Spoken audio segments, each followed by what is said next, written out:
जय श्री राधे, जय श्री श्याम। आज हम बड़ी ही दिव्य कथा वर्णन करने वाले हैं। बड़ा ही दिव्य वर्णन आया वाल्मीकि रामायण में बालकांड में। पिछली वीडियोस में आपने सुना होगा कि अब प्रभु श्री राम मारीच आदि सुबाहु आदि राक्षसों का वध करने के उपरांत संध्योपासना करते हैं। प्रातःकाल जैसे ही विश्वामित्र जी जगे, देव आदि देवताओं का पूजन करने के पश्चात अब तो प्रभु श्री राम से कहने लगे कि हे रघुनंदन, अब हम आगे की ओर चलेंगे। तो रघुनंदन ने पूछा कि प्रभु आगे हमें क्या प्रयोजन है, क्या कार्य हैं। तो विश्वामित्र जी ने कहा कि हे रघुनंदन, अब हम आगे की ओर राजा जनक, यहाँ से उत्तर की ओर हम प्रविष्ट करें तो एक मिथिलापुरी दिव्य नगरी है। मिथिलापुरी के राजा जनक, उनकी नगरी को उन्हीं के नाम से जनकपुरी भी कहा जाता है।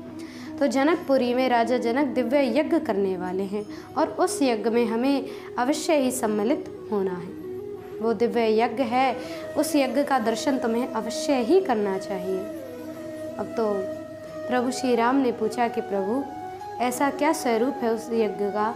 तो आगे विश्वामित्र जी कहने लगे कि हे रघुनंदन, राजा जनक के पास एक ऐसा दिव्य धनुष भी है जिसका तुम्हें अवश्य ही दर्शन करना चाहिए। उस धनुष की शोभा बड़ी ही रमणीय है।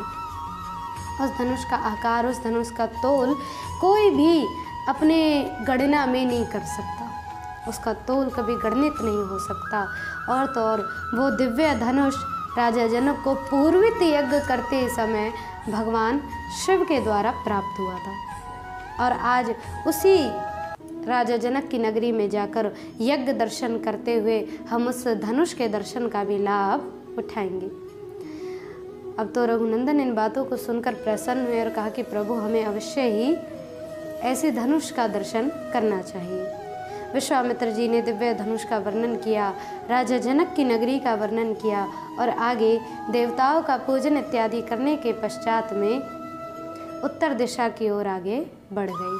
जब उत्तर दिशा की ओर आगे बढ़ते गए तो देखा कि संध्या का समय होने लगा। संध्या को होती हुई देख करके अब तो रघुनंदन संध्या वंदन करने लगे और संध्या वंदन करने के पश्चात उसी स्थान पर विश्वामित्र जी ने, लक्ष्मण जी ने और राम जी ने रात्रि का विश्राम किया। जब रात्रि का विश्राम करने लगे तो उस स्थान का नाम था सोनभद्र तट। सोनभद्र के तट पर विश्राम किया। अब तो राम जी उस वन की शोभा और उस तट की शोभा देख करके पूछने लगे कि प्रभु इसका परिचय और इसका महत्व रहस्य आप हमसे कहिए। हमारे मन में बड़ी प्रबल इच्छा है इसे सुनने की। विश्वामित्र जी अब आगे उस सोनभद्र तट, उस दिव्य स्थान का वर्णन करते हैं। आगे विश्वामित्र जी उस स्थान के रहस्य में क्या वर्णन करते हैं वो हम अगली वीडियोज़ में वर्णन करेंगे। तब तक आप ऐसी दिव्य कथा को श्रवण करते रहें, आनंदित रहें। जय श्री राधे, जय श्री श्याम।